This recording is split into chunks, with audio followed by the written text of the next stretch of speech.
ఏది అయినా ట్రై చెయ్యి ఆచి చికెన్ మసాలా. ఆచి చికెన్ మసాలా. వారసత్వం అనే పదం వినగానే ముందు కొడుకుల మీదకే ఫోకస్ వెళ్తుంది. ఎంతైనా తనయులు కదా, తమ లెగసీని ముందుకు తీసుకువెళ్తారనే ఆశ ఎవరికైనా ఉంటుంది. కానీ టాలీవుడ్లో వారసులకి తోడు వారసురాళ్లు కూడా రఫ్ ఆడిస్తున్నారు. తండ్రుల సక్సెస్లో కీ రోల్ పోషిస్తున్నారు. ఇంకా చెప్పాలంటే తండ్రులని సక్సెస్ ట్రాక్ ఎక్కిస్తున్నారు. అలా మాయ చేస్తున్న వారసురాళ్లపైనే ఇవాల్టి ఎక్స్క్లూజివ్ స్టోరీ.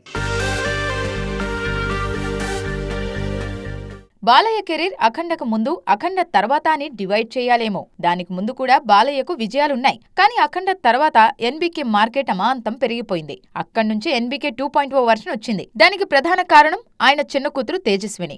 ఆమె ఎంటర్ అయ్యాకే బాలయ్య కథల ఎంపికలోనూ స్పష్టమైన మార్పు కనిపించింది. తాజాగా రవితేజ కూతురు మోక్షద కూడా అంతే. ఇరుముడితో మాస్ రాజా స్ట్రాంగ్ కంబ్యాక్ కు రంగం సిద్ధమైంది. ఈ సినిమా దూకుడు చూస్తుంటే రవితేజ కెరీర్లోనే బిగ్గెస్ట్ గ్రాసర్ గా నిలిచేలా ఉంది. అన్నింటికి మించి కథతో రవణ వచ్చాడ్రా అంటూ పండగ చేసుకుంటున్నారు ఫ్యాన్స్. దీని వెనుక రవితేజ కూతురు మోక్షద కృషి చాలా ఉంది. ఈ సినిమాకు ఎగ్జిక్యూటివ్ ప్రొడ్యూసర్ గా పనిచేశారేమే. కథ దగ్గర నుంచి మొదలుపెట్టి ప్రొడక్షన్ వరకు అన్ని తండ్రితో పాటే ఉండి చూసుకున్నారు మోక్షద. ఇకపై రవితేజ స్క్రిప్ట్ సెలక్షన్లోనూ మోక్షద కీ రోల్ పోషించే అవకాశం లేకపోలేదు. ఆల్రెడీ రవితేజ తనయుడు మహాధన్ అసిస్టెంట్ డైరెక్టర్ గా సందీప్ వంగతో స్పిరిట్ కు పనిచేస్తున్నారు. తాజాగా కూతురేమో ఇక్కడే ఉంటూ మాస్ రాజాకు అండగా నిలబడుతున్నారు. డాటర్స్ గురించి డిస్కషన్ వచ్చినప్పుడు చిరంజీవి కూతురు సుష్మిత గురించి చెప్పకపోతే ఎలా? ఖైదీ నెంబర్ 150 నుంచి నాన్నతో పాటే ఉన్నదీమే. ముందు కాస్ట్యూమ్ డిజైనర్ గా, మనశంకర్ వరప్రసాద్ గారితో నిర్మాతగాను మచ్ నీడెడ్ సక్సెస్ అందుకున్నారు.